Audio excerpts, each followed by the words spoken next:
잠깐 소개했듯이 저는 이제 작은 교회를 돕는 사역을 합니다.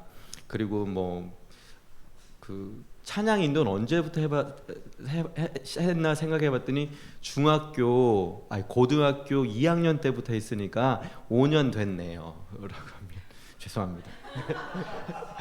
좀 오래됐습니다.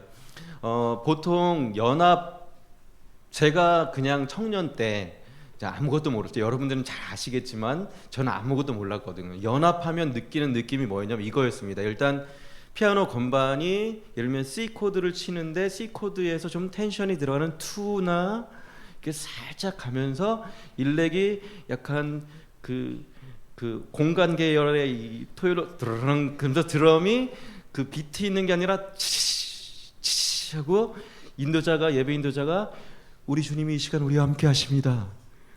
하나님 안에서 우리가 하나됨을 경험합시다. 그럼 아멘 막 이런 게 연합이라고 생각했었습니다.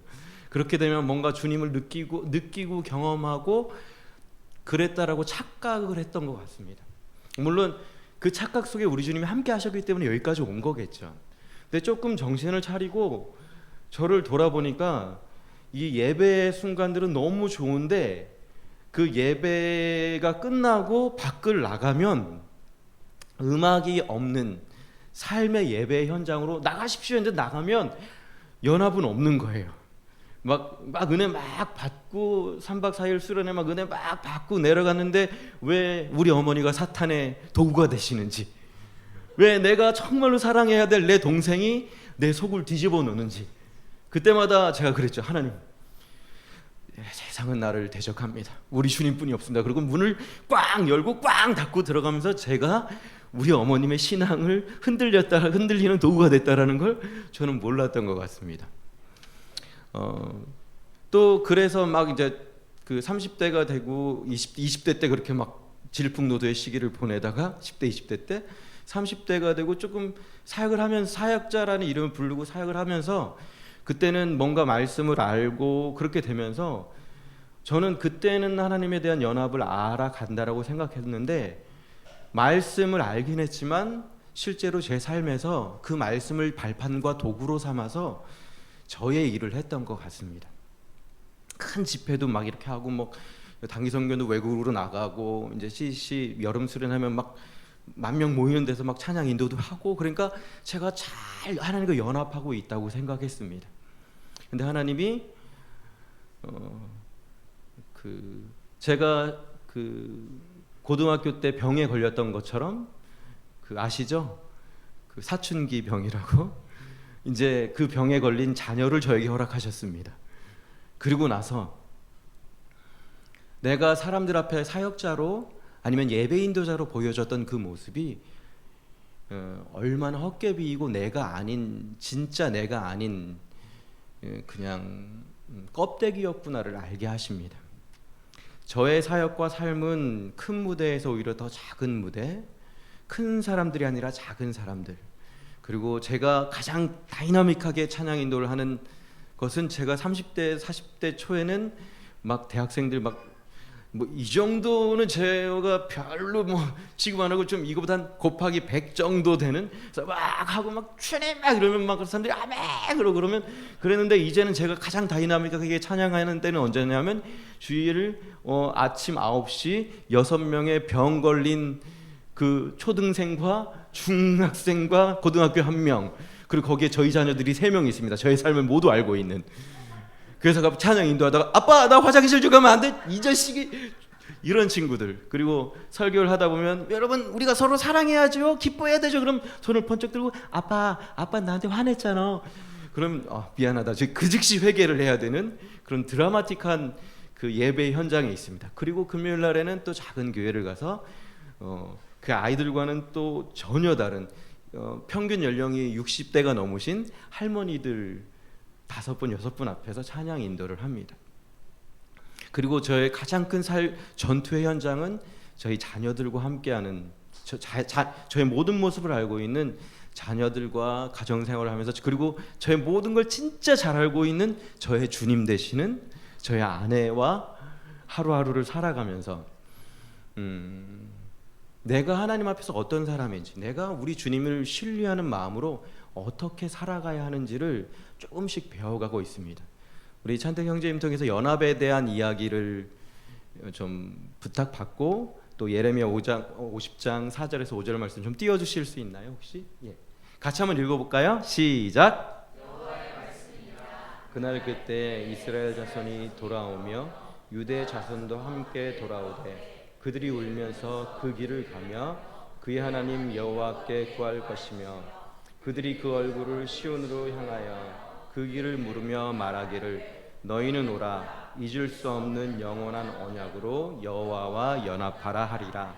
이 말씀을 보면서요, 여러분과 꼭 나누고 싶은 방향성이 있습니다. 여러분, 기독교는 오해하시는데 체험의 종교가 아닙니다.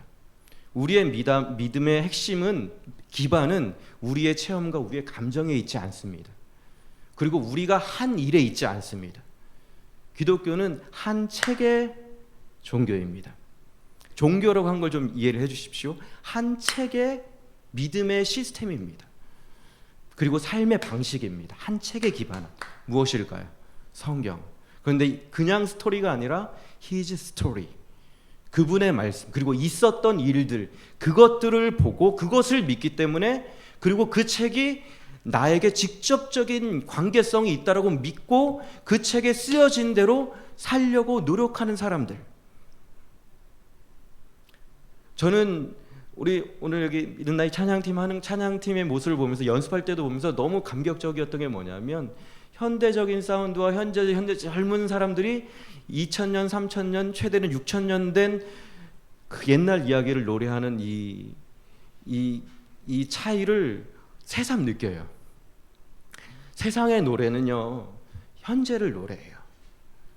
그리고 그 절대적인 어떤 진리가 없어요. 그런데 하나님을 노래하는 사람들은요, 얼마나 대단한 스케일의 사람들인가 하면, 보통 지금의 리듬, 지금의 사운드, 지금의 뭐 멜로디, 지금의 리듬을 화성을 가지고 몇 천 년 전 이야기를 노래해요. 그리고 단어 중에 영원이란 단어가 나왔어요. 지금 이 사운드가 이미 없어졌지만 영원을 간직하고 영원을 노래해요. 너무너무 멋진 사람들입니다. 하나님을 예배한다는 것은. 말씀드리고 싶은 것은 뭐냐면, 우리가 연합이라는 이야기를 할 때 그 연합이요, 3차원의 여러분들이 생각하는 어떤 약간 그 패드가 쫙 깔리는 막 웅장하고 막 이러면서 주님이 내게 오신다, 이런 모호한 느낌이 아니라 삶의 현장과 수많은 사람들의 갈등과 죽음과 때로는 부족하고 비참한 삶의 현장에서 일어났던 사건에 기반하고 있다는 걸 여러분이 아셔야 된다는 겁니다.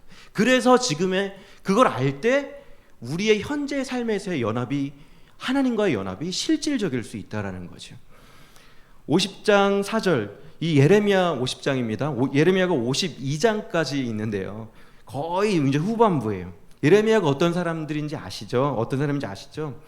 예레미야는 바벨론에 의해서 멸망을 향해 나아가고 있던 남유다라는 나라의 멸망 직전에 암흑기에 활동했던 선지자입니다. 당시 예레미야 시대에 있었던 다른 선지자들에는 하박국도 있었고 스바냐도 있었습니다. 그런데 특별히 예레미야는 바벨론, 그러니까 이스라엘 나라가 아니라 바벨론에 있었던 에스겔과 함께 하나님의 말씀에 찬란한 빛으로 유다의 죄와 어둠을 드러내도록 스스로 몸을 태워서 빛을 내는 횃불과도 같은 사역을 해왔습니다. 그는 특별히 그가 사역해야 했던 그 청중들, 회중들은 어떤 사람들이었냐면 완악한 사람들이었습니다. 하나님의 말씀을 철저하게 외면하고 귀를 닫았습니다. 그때 유다 백성들이 그랬습니다. 그래서 그 유다 백성들에서 울면서 기도하고 외쳤던 이분의 그 닉네임이 눈물의 선지자였습니다. 그렇게 알려질 정도로 신실하게 자신의 사명을 감당했고 개고생을 했습니다.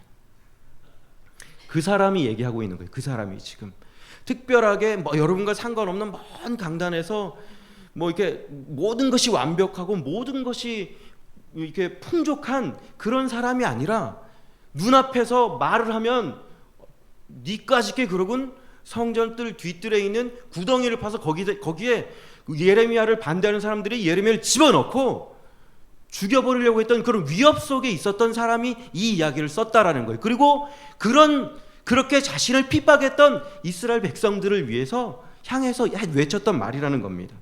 말씀드렸듯이 예레미야가 활동했던 남유다는 당시 최대의 강대국이었던 바벨론의 침략 앞에서 멸망을 눈앞에 두고 있었습니다. 그리고 남유다는 국가가 망하는 절체절명의 상황 속에서 그 해결책을 찾기 위해서 수많은 노력들을 하고 있었습니다. 지금 우리나라와 똑같습니다. 당시 남유다의 기득권층이었던 귀족들과 왕들은 남유다의 생존과 존속을 위해서 남유다를 기점으로, 제가 여러분 보시기에 여기 남유다가 있고 북이스라엘이 있었어요. 그리고 여러분들이 보시기에 이쪽 북쪽 또 이쪽으로 가면 아수르 바벨론이 있었고, 남유다 요 밑으로 가면 애굽이라는 강대국이 있었어요. 애굽 바벨론이 어떤 나라냐면 쉽게 얘기하면 미국 중국 정도, 미국 러시아 정도. 그럼 남유다는 어디? 우리나라보다 덜 작은 상황이라고 생각하시면 돼요. 남유다의 생존과 존속을 위해서 남유다를 기점으로 이 나라들을 끼고 중개무역을 해서 우리가 좀 돈을 많이 벌어보자. 그럼 우리나라가 살아날 수 있을 거야. 아니면 이제 자기들이 막 이게 그 귀족들이나 정치가들, 왕들이 머리를 써서 우리가 살아나는 방법은 전통적인 강국이었던 애굽에게 손을 뻗고 그들과 연맹을 하는 거야. 아니야, 우리가 살아날 수 있는 방법은 저 신흥 강대국 바벨론과 손을 잡고 그들에게 도움을 요청하는 거예요. 그래서 이들이 내린 결론이 뭐였는지 아십니까? 어디와 손을 잡는지 아십니까? 애굽과 손을 잡습니다. 결론은 기원전 586년에 남유다는 바벨론의 멸망으로 망하고 맙니다. 그 전에 북이스라엘은 남유다보다 훨 강대한 나라였거든요. 그 나라는 또 그 바벨론 이전의 왕국 아수르에게 다 망해버리고 맙니다. 예레미야는 남유다의 멸망을 경고하고 예언하면서 결국에는 남유다를 멸망시킨 바벨론과 같은 강대국도 하나님의 심판을 피할 수 없다라는 이야기를 예레미야에서 하고 있어요. 눈물로 기도하고 눈물로 선포하고 호소하고 있는 거예요. 너희들 아무리 애굽, 바벨론 그거 신뢰해봤자 소용없어. 결국엔 너희들 망할 거야. 그리고 너희들이 그렇게 신뢰하는 너희들이 이 나라를 멸망시킨 그 바벨론조차 하나님의 손 안에서 결국엔 멸망하고 말 거야. 그것이 오늘 읽은 50장 4, 5절의 앞뒤에 꽉 찬 본문입니다. 그 사이에 4, 5절이 이렇게 싹 들어가 있는 거예요. 그걸 찬태경제님이 뽑았어요. 근데 그걸 또 그거 보기 어려운 걸 또 뽑아서 그래서 또 보니까 연합이란 글씨가 또 박혀 있어요. 이걸 어떻게 찾으셨을까? 제가 드리고 싶은 말씀은 계속 말씀드리는 건 그 연합이란 게 이게 신비적이고 어떤 환경과 상황과 분리되어 있는 유리되어 있는 생각의 장난이 아니라는 거예요. 그 절체절명의 상황 속에서 예레미야는 연합이란 단어를 쓰고 있습니다.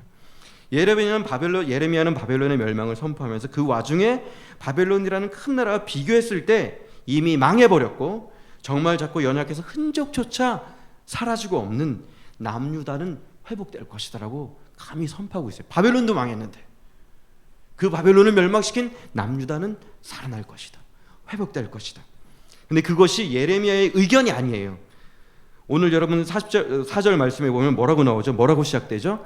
여호와의 말씀이니라. 그날 그때에 이스라엘 자손이 돌아오며 유다 자손도 함께 돌아오되 그들이 울면서 그 길을 가며 그의 하나님 여호와께 구할 것이다. 여호와의 말씀이다. 내 말 한 인간 예레미야의 말이 아닙니다. 지금 여호와 하나님 우리의 왕이시고 우리의 소망 되시며 우리의 구원이신 하나님이 말씀하고 계시다. 그날 그때 이스라엘 자손이 돌아오며 유다 자손도 함께 돌아오되. 여러분 이스라엘은 처음에 통일 왕국이었다 그랬죠? 그러나 솔로몬 왕 사후에 르호보암이 왕이 되었을 때 12지파 중에서 10지파는 북이스라엘로 가버리고 나머지 2지파 베냐민과 유다 지파만 남유다로 남습니다.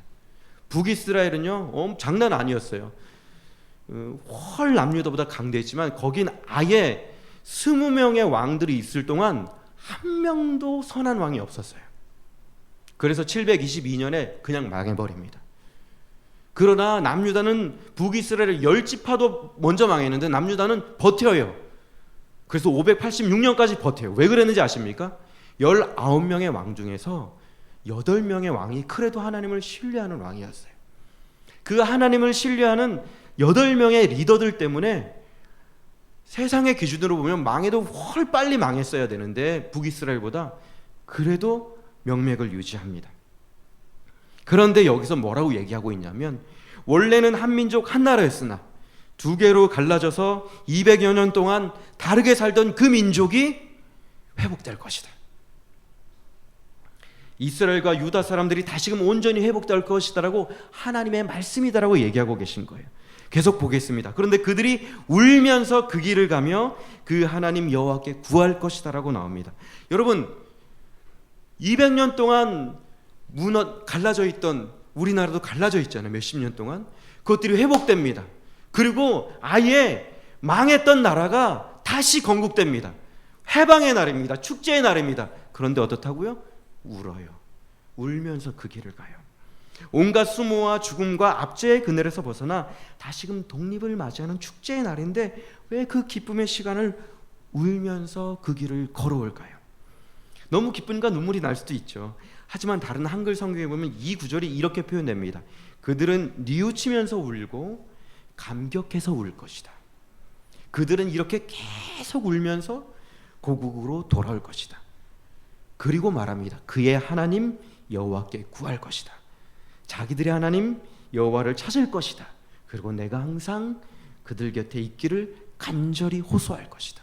기도할 것이다.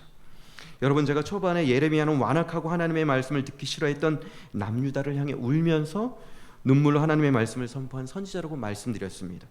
예레미야의 핵심 메시지는 이거였습니다. 52장의 핵심 메시지는 그겁니다. 돌아와라. 돌아와라. 너희 아버지가 너희를 기다리고 있다. 돌아와라. 그럼 왜 돌아와라 그랬을까요? 그걸 왜 계속 얘기했을까요? 안 돌아왔으니까요. 끝까지 반항했으니까요. 남유다 사람들은 듣지 않았어요. 그들은 자신들의 가장 큰 실수, 죄악이 바로 다름이 아니라 하나님을 떠난 것이라는 사실을 인정하지 않았어요. 그래서 멸망해가는 그 순간에도 그들의 멸망의 해결책을 경제적인 회복 아니면 정치적인 외교적인 방법으로 해법을 찾고자 했습니다. 그들의 해법은 그게 아니었어요. 왜냐하면 그들의 멸망이 경제적으로 약해서 정치적으로 실패했기 때문이 아니라 그분의 이스라엘의 아버지 되시는 하나님을 떠났기 때문에 그들이 그 지경이 된 거거든요. 하나님이 이스라엘 민족을 나라로 세우신 것은 세상의 이방 나라 민족들에게 하나님의 백성됨이 무엇인지를 보여주고 하나님의 백성의 길로 인도하라고 하시는 하나님의 축복의 통로로 이스라엘을 세우셨습니다. 그런데 그걸 잊어버렸죠. 여러분께 묻습니다. 여러분들은 왜 구원받으셨나요? 여러분의 인생에 하나님이 여러분을 여러분 예수님 다 믿으시죠? 보통 이렇게 말하잖아요. 죽어도 천국 가죠?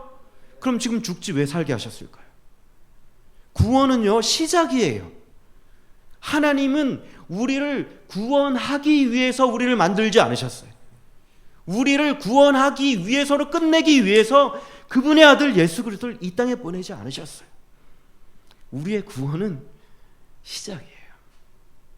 우리의 구원을 통해서 우리를 통해서 이루시려는 목적이 있어요. 우리는 그걸 뭐라고 부르는지 아십니까? 그걸 사명이라 그럽니다. 제가 아는 연합은요, 주님 나와 연합해 주세요.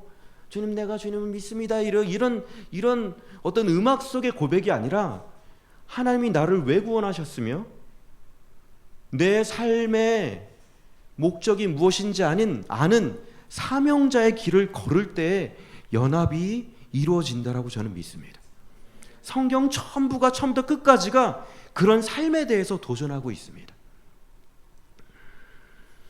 이스라엘 백성들은 자신이 받은 축복, 형통, 국가적, 경제적 번영의 이유를 잊어버렸습니다. 그리고 자신의 힘이 하나님이 아니라 하나님 그 자체가 아니라 하나님이 주신 물질의 소유, 군사력에서 나온다고 착각했습니다. 그래서 마침내는 세상의 번영을 추구하는 이스라엘 주변의 강대국의 신들을 자신의 신으로 삼아버렸습니다. 그리고 결국에는 하나님을 버렸습니다. 그것이 자신들이 망한 이유라는 것을 그들은 멸망하는 그 순간까지도 인정하지 않았습니다. 몰랐습니다. 아니, 알아도 인정하지 않았어요. 그것이 저는 하나님의 심판 그 자체라고 생각합니다. 여러분, 가장 큰, 제가 알기로, 제가 경험하기로 가장 큰 하나님의 심판은 더 이상 하나님을 믿을 마음이 없는 상태로 내버려 두심이라고 생각해요. 저는 왜 이렇게 믿음이 없죠? 간사님, 아니면 목사님, 저 이렇게 신앙이 없죠? 저는 여전히 너무 부족한 것 같아요. 여러분, 그게 축복인 거 모르십니까? 나는 이렇게 믿음이 없어요. 나는 부르심이 알지만 전 잘 못하겠어요. 그 말을 때문에 고민하는 그것 자체가 하나님의 부르심 속에 있다는 걸 모르십니까? 하나님이 버려두시는 자는 그런 고민이 없어요. 성도는 완벽한 자가 아니라 하나님의 부르심 앞에서 그 고민을 가지고 평생을 살아가는 사람입니다. 왜냐하면 난 그걸 할 수 없으니까.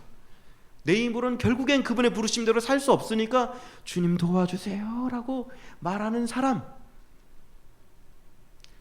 웬만하면 저희들이 사도 바울 정도가 안 됩니다. 저희가 예수님 정도가 안 돼요. 여러분, 12제자 중에 제일 닮은 사람이 누구세요? 여러분들의 가룟 유다죠. 대부분 가장 다양한 방식으로 죄를 저지르시고 버라이어티하게 회개하시고 가장 단시간 내에 다시 되돌아가시잖아요. 근데 우리 아버지가 정말 대단하신 분이시라 끝까지 우리를 버리시지 않네요. 그거 알고 주님, 나는 왜 이 정도뿐이 안 될까요? 그 고민 가운데 있다면 여러분은 지금 그 길을 걸어가고 있는 사람들입니다. 근데 이스라엘은 그 고민이 없었다는 얘기예요. 결국엔 망해버립니다. 여러분, 현재도 동일합니다. 하나님께서 우리들, 하나님의 백성들, 성도들과 우리 교회에 요구하시는 것은 한 가지입니다.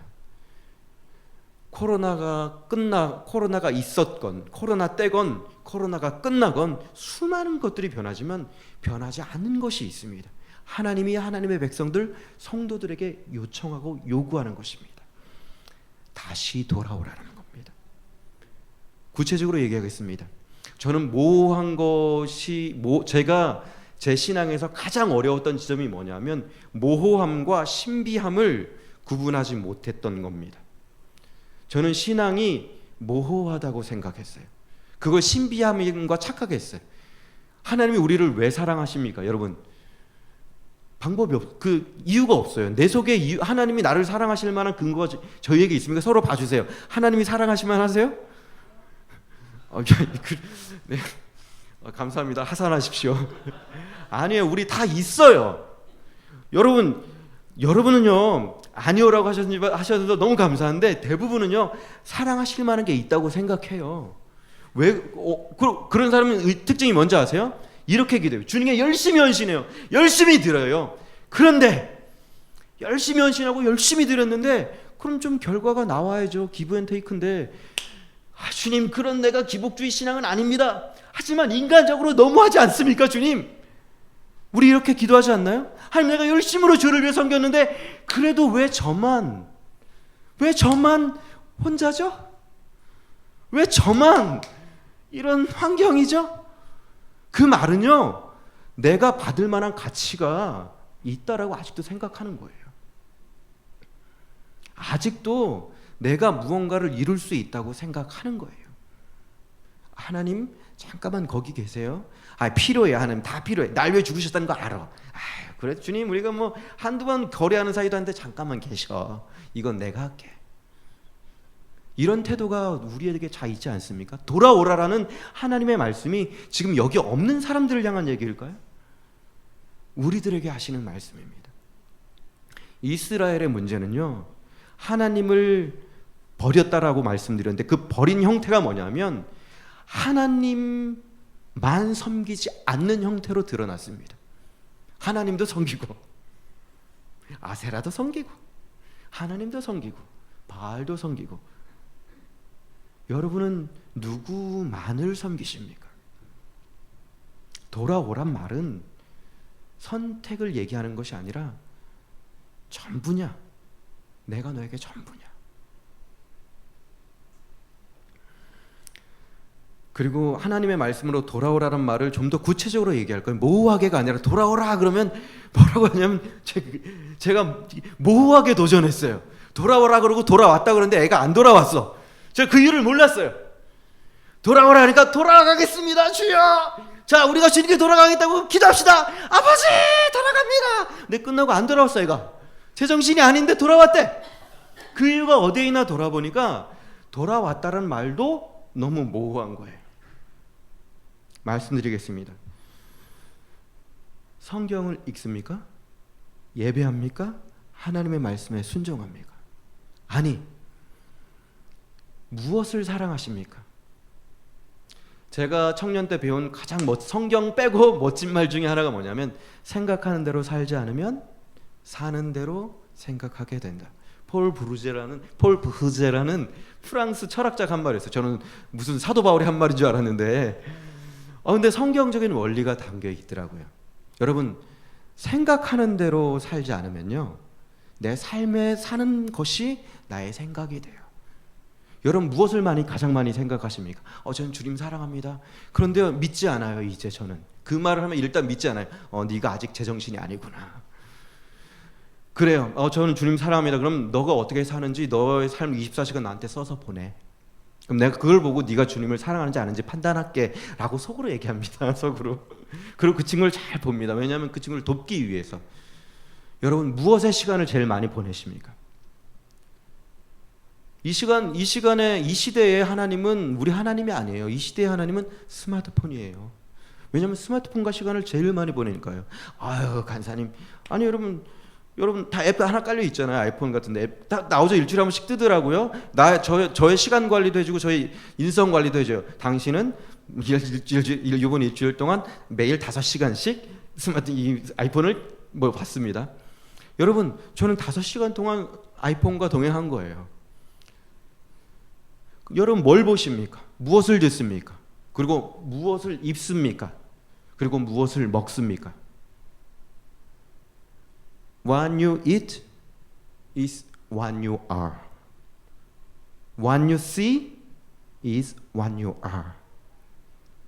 우리가 보고, 듣고, 입고, 우리의 시간을 보내는 것, 그것이 우리예요. 여기 서 있는 30분은 우리가 아니에요. 여기 있는 경건해 보이고 주의 말씀을 묵상하는 그 모습은 여러분들이 아니에요. 집에 가서 컴퓨터 앞에서 아니면 스마트폰 앞에서 이런 거 있죠. 뭘까? 막 쌀까맣고 여기가 불도 꺼져 있고 여러분이 자기 전에 보내고 있는 시간, 그것이 여러분들이에요. 그걸 보고 여러분들 그걸 한번 돌아보시고 하나님의 음성을 들으셔야 돼요. 돌아와라. 어디에 너의 마음이 있느냐. 우리 교회는, 우리 성도들은 이 하나님의 말씀 명령을 듣지 않은 결과들이 어떤지 우리 현재 우리들의 모습을 너무 적나라하게 보고 있습니다. 교회는 문을 닫습니다. 젊은 성도들은 교회를 떠납니다. 이 땅의 죄악들은 너무나 왕성해서 넘치고 있습니다. 예전에는 하나님 없는 민족에 대해서 얘기를 하려면 외국 예화를 끄집어 가져와야 됐어요. 근데 이제는 예화를 찾을 필요도 없어요. 그냥 폰 켜고 다음이나 네이버 들어가서 오늘의 사건 사고를 보면 이 이상 악해질 수가 없어요. 근데 여러분은 그걸 보시면서 어떻게 반응하십니까? 오늘 찬태경 형제님이 중보 기도에 대해서 얘기했죠. 그걸 보시고 무엇을 하십니까? 모두가 우리의 기도 제목입니다. 아버지가, 엄마가 아이들을 죽이고, 아이들이 부모를 죽이고, 칼로 찌르고, 불태우고, 서로 믿지 못하고, 돈 때문에 사람들이 서로를 배신하고, 근데 그들 중에 크리스찬이라고 불리는 사람들이 없을까요? 우리가 미워하고 우리 이건 말도 안 되라고 하는 부패한 정치가들과 경제인 중에 장로님들이 없을까요? 그리고 그들과 우리는 다릅니까?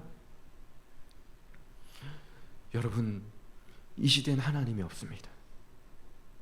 하나님이 역사하시지 않는 것이 아니라 하나님을 신실하게 믿는 사람들이 정말로 적습니다. 왜 미드나잇이란 모임을 만들었을까요? 그리고 왜 이런 예배가 있을까요? 진정한 돌아옴을 하나님이 간절히 바라시기 때문에 이 자리에 우리를 불러주지 않으셨을까요? 이스라엘 백성들이 그렇게 눈물로 전심으로 주님께 드리는 회개와 간절함으로 전심으로 하나님을 구하는 그 길을 걷도록 여호와의 말씀이니라라고 예레미야는 이야기하고 있습니다. 그 연합의 시작점에 이스라엘 백성들이 어떤 길에 서 있다고요? 회개의 길입니다. 그런데 그 회개가 범위가 어떠냐면요, 자신의 죄뿐이 아니라 수백 년 동안 자신의 민족이 주님을 떠나고 배신했던 그 모든 죄악들을 자신의 죄로 인정하고 무릎 꿇는 광범위한 전국적인 공동체적인 회개가 개개인들에게 일어납니다. 일어날 것을 예레미야는 이야기하고 있습니다. 연합의 첫 시작은요, 그분과 여러분 지금 상태로 연합하면 우린 100% 죽습니다. 왜냐하면 그분은 거룩하시고 그분 앞에 설 자는 인간으로서는 아무도 없습니다.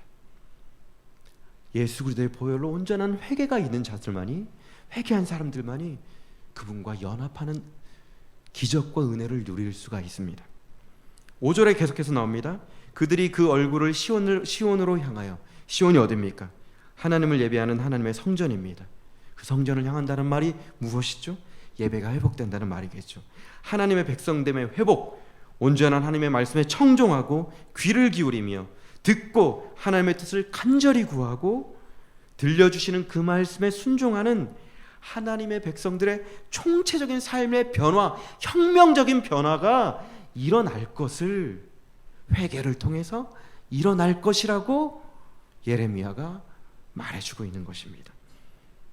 이 시대에 우리 하나님이 찾으시는 것은 단 한 가지입니다. 저희 아이들과 계속해서 외웁니다. 신명기 6장 4절에서 9절 말씀인데요, 못 외울까 봐 적어오긴 했는데 제가 외워보겠습니다. 이스라엘아 들으라. 우리 하나님 여호와는 오직 유일한 여호와시니 너는 마음을 다하고 뜻을 다하고 힘을 다하여 내 하나님 여호와를 사랑하라. 오늘 내가 내게 명하는 이 말씀을 너는 마음에 새기고, 다시 보겠습니다, 내 자녀에게 부지런히 가르치며, 여기가 보이는데, 집에 앉았을 때든지 길을 갈 때든지 누워있을 때든지 일어설 때든지 이 말씀을 강론할 것이며, 너는 또 그것을 내 손목에 메어 교로 삼고 내 미간에 붙여 표로 삼고 또 내 집 문설주와 바깥문에 기록할지니라. 신명기 6장 4절에서 9절 말씀, 저희 자녀들과 이걸 외우고 있습니다. 내 자녀에게 부지런히 가르치라고요. 하나님이 찾는 예배자, 하나님과 연합한 예배자는 어떤 사람일까요? 얘기합니다. 이스라엘아 들으라. 우리 하나님 여호와는 뭐라고요? 오직 유일한 여호와시니 그분 외에는 우리가 신뢰할 만한 것은 세상에 아무것도 없다.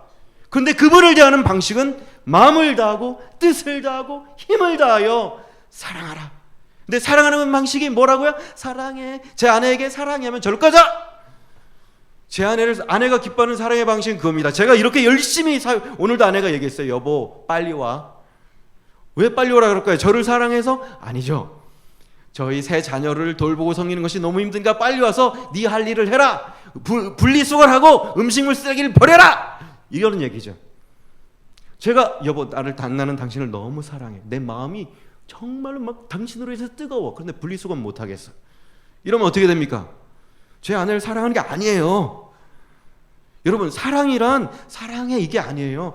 주를 사랑합니다 이게 아니라는 거예요. 우리의 삶으로 나의 사랑의 대상인 내 아내, 그리고 그 주님, 우리 주님이 원하시는 것을 기꺼이 하는 것. 막 무서워서. 그렇다고 제가 제 아내를 무서워서 그렇게 할까요? 당연히 무섭지만 사랑하니까 무서운 거죠. 내 아내의 마음을, 내가 사랑하는 아내의 마음을 아프게 하는 것이 무섭죠. 내가 사랑하니까. 근데 맞을까봐 무서워서? 이건 아니죠. 오해하지 마세요. 저 맞고 사는 남편은 아닙니다. 그리고 우리 아이들이 막 와서 막 버럭버럭 화를 내고 신경질을 막 내요. 제가 막 뭐라 그래도 좀 지나면 잊어버리고, 아빠 돈 내놔야지, 돈 줘야지. 그리고 고등학교 1학년 된 친구는 막 아빠 나 오늘 여자친구랑 놀러 가는데 네가 지금 공부해야 될 텐데 속으로 돈 줘. 걔가 나한테 무슨 분기시는데 제가 돈을 줘야 되죠? 근데 걔는 나한테 요구해. 왜? 아버지니까. 옆집 아저씨한테 돈 줘 그러면 어떻게 되죠? 그건 이상한 사람이죠. 제가 제 아들을 사랑하니까 막 달래도 주는 거예요. 그리고 몇 번씩 거짓말해도 저는요, 이게 녹화가 되고 있나요? 저는 이런 교회에서 이걸 이야기를 하면 쫓겨날 수도 있는데 저는 동성애가 죄라고 믿습니다.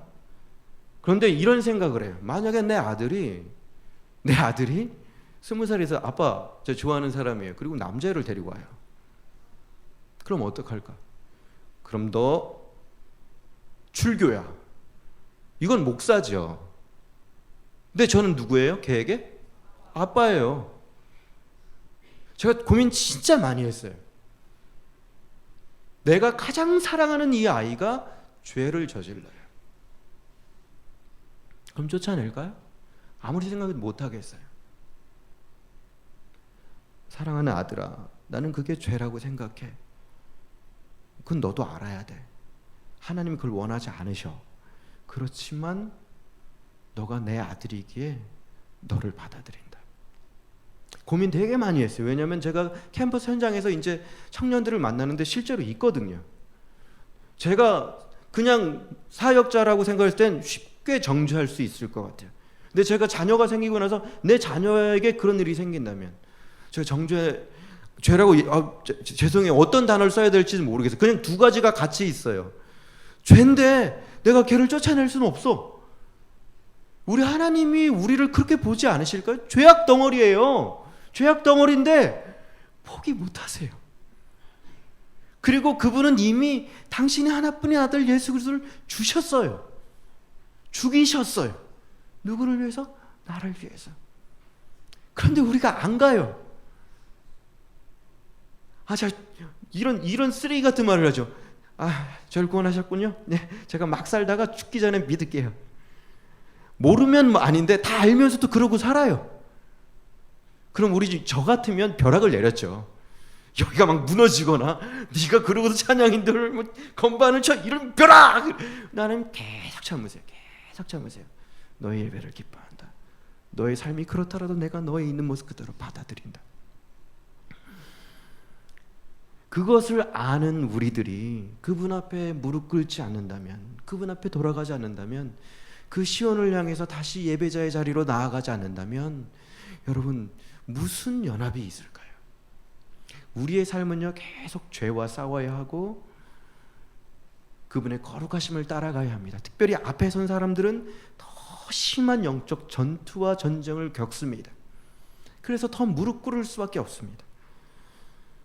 그럼에도 불구하고 하나님께서 우리에게 찾으시는 것은 우리 하나님은 한 분이시니 내 마음을 다하고 뜻을 다하고 힘을 다하여 내 하나님 여호와를 사랑하라.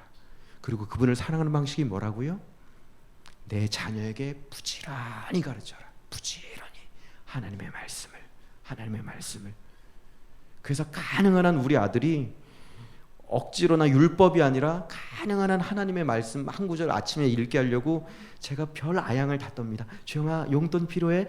말씀 한 구절만 읽고 갈까? 그런 말씀 한 절, 제가 양보했습니다. 한 절을 그 카톡에 3번 읽어서 올리는 연습을 하고 있어요.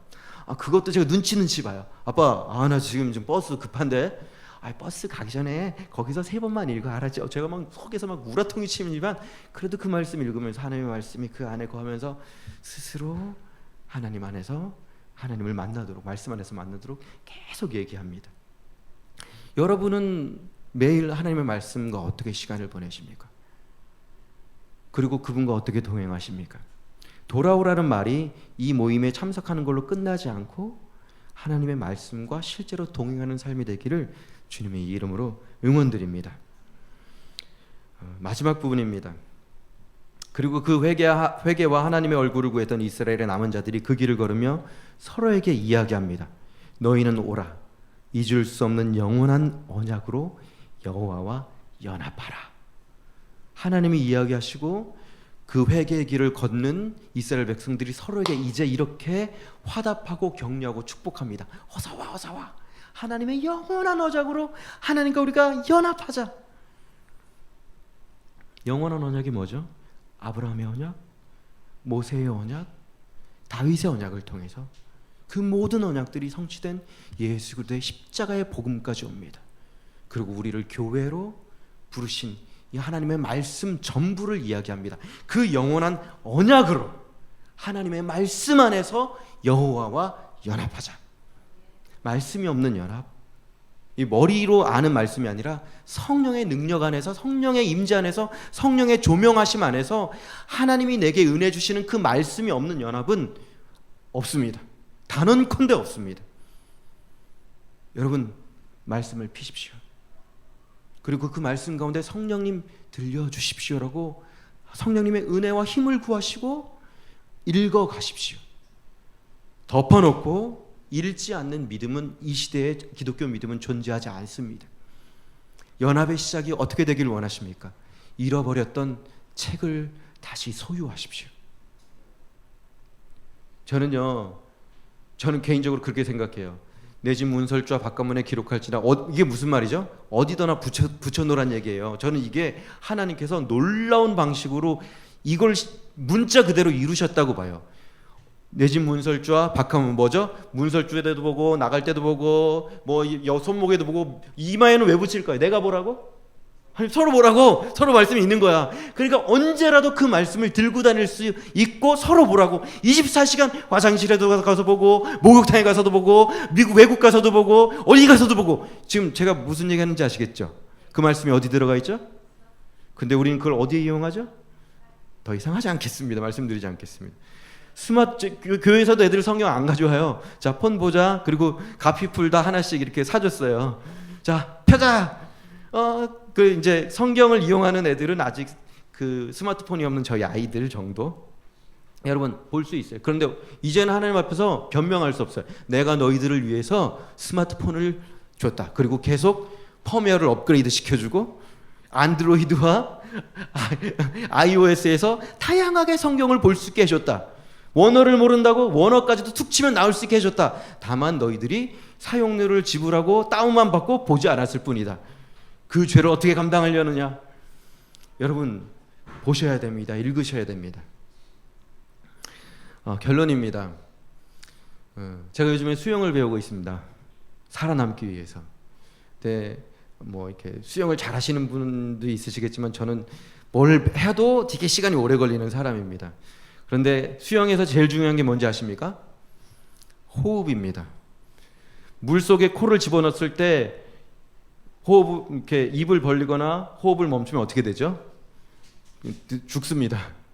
그리고 고개를 내밀어서도 그냥 이러면 안 되더라고요. 어떻게 하는지 아시죠? 물 속에 있을 땐 내밀면 파 해야 됩니다. 호흡이 안 되면 아무리 다른 걸 배워도 안 되더라고요. 그리고 호흡이 안 되면 몸이 뻣뻣해지면서 긴장이 쫙 이렇게 되면서 모든 것들이 안 됩니다. 제가 우리 주일학교 친구들에게 하는 마무리 여러분들에게 말씀드립니다. 신앙도 영혼의 호흡이 너무너무 필요합니다. CGC라는 제가 몸담고 있는 단체가 50년이 지났고 저는 거기서 20년 동안 간사를 했습니다. 수많은 성경 구절을 외웠고 많은 설교를 듣기도 하고 배우기도 했습니다. 그런데 정말로 중요한, 제가 절대로 놓쳐서는 안 될 단 하나 제가 선교단체를 통해서 배웠던 영적인 유산이 있습니다. 그것들을 여러분들에게 꼭 나누고 마무리를 하겠습니다. 사람은 호흡하지 않으면 죽습니다. 수영에서도 제일 중요한 게 호흡입니다. 신앙에서도 제일 중요한 게 호흡입니다. 호흡은 내쉬고 들이쉬는 겁니다. 무엇으로 내셔야 할까? 무엇을 내실까요? 우리가 죄를 내십니다. 들이쉬면 무엇일까요? 성령 충만을 들이십니다. 요한일서 1장 9절 말씀이 있습니다. 이걸 제 주일학교 친구들은 다 암송시킵니다. 만일 우리가 우리 죄를 자백하면 저는 미쁘시고, 미쁘단 말은 뭐죠 여러분? 그분은 신뢰할 만한 분이셔서 의로우사 우리 죄를 사시며 우리를 모든 불의에서 깨끗게 하실 것이라는 이 말씀을 근거해서 죄를 고백하세요. 영혼의 호흡을 하세요. 그리고 호흡만 내쉬기만 하면 어떻게 되죠? 죽습니다. 들어마셔야죠. 무엇을? 성령님을. 술 취하지 말라 이는 방탕한 것이니 뭐죠? 이건 다 아시죠? 성령의 충만함을 받아라. 우리 옆 사람에게 얘기해 볼게요. 옆 사람이 좀 잘 취할 것 같은 분이 그 앞부분을 얘기하는 거예요. 술 취하지 말라 이런 방탕한 것이라면 옆 사람이 성령의 충만을 받으라. 자, 둘씩 딱 지어서 자 서로 한번 정해 보세요. 시작. 네. 왜 안 하세요? 예, 죄송합니다. 예. 성령의 충만함을 받으십시오. 제가 우리 주일학교 친구들에게 가르쳤어요. 그 주일학교 친구들에게 저희 아이들이 있다 그랬잖아요. 그래서 근데 애들이 막 엄청 화를 내게 만들 때가 있어요. 저희 둘째 아들이 저랑 똑같아요. 저랑 똑같으니까 정말 화가 나요. 그래서 제가 막 화를 내려고 그러면 막내 그 지금 초등학교 2학년 딸이 와서 그럽니다. 아빠, 영혼의 호흡, 영혼의 호흡. 그럼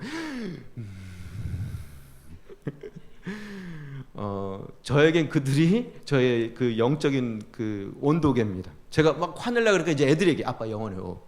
알았어. 여러분 죄를 고백하시고 성령의 충만을 간구하십시오.